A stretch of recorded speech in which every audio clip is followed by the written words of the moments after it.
उरण पूर्व विभागात भाजपाला मोठे खिंडार. कोपरोली येथील कार्यक्रमात भाजपा पदाधिकाऱ्यांसह 200 कार्यकर्त्यांचे शिवसेना ठाकरे पक्षात जाहीर प्रवेश.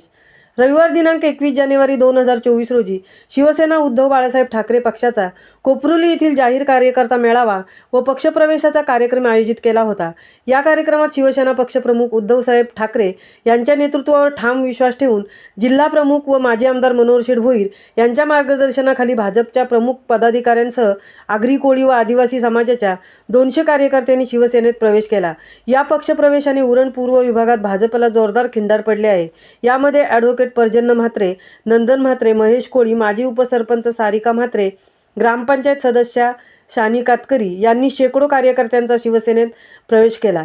या सर्वांचे माजी आमदार मनोहर शेठ भोईर यांनी शिवबंधन बांधून व भगवी शाल अर्पण करून शिवसेनेत स्वागत केले. या प्रवेशाने कोपरोलीतील शिवसेनेची ताकद वाढली. या मेळाव्याला प्रमुख पाहुणे जिल्हा प्रमुख माजी आमदार मनोहर शेठ भोईर, तालुका प्रमुख संतोष ठाकूर, तालुका संघटक BN डाके, माजी सभापती विश्वास म्हात्रे, तालुका उपसंघटक रुपेश पाटील, महिला सेनेच्या उपजिल्हा संघटिका ममता पाटील आदी मान्यवर उपस्थित होते. कार्यकर्त्यांना मार्गदर्शन करताना माजी आमदार मनोहर शेठ भोईर म्हणाले की अयोध्येत प्रभू श्री रामाचे मंदिर व्हावे, हिंदू हृदय सम्राट शिवसेना प्रमुख बाळासाहेब ठाकरेंची इच्छा होती. भाजपमधून आलेल्यांचे स्वागत करताना त्यांनी आपल्याला निश्चित सन्मान मिळेल असा विश्वास दिला.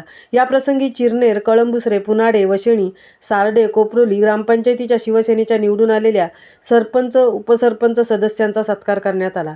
महामुंबईसह मिलिंद खारपाटील, कोपरोली, उरण.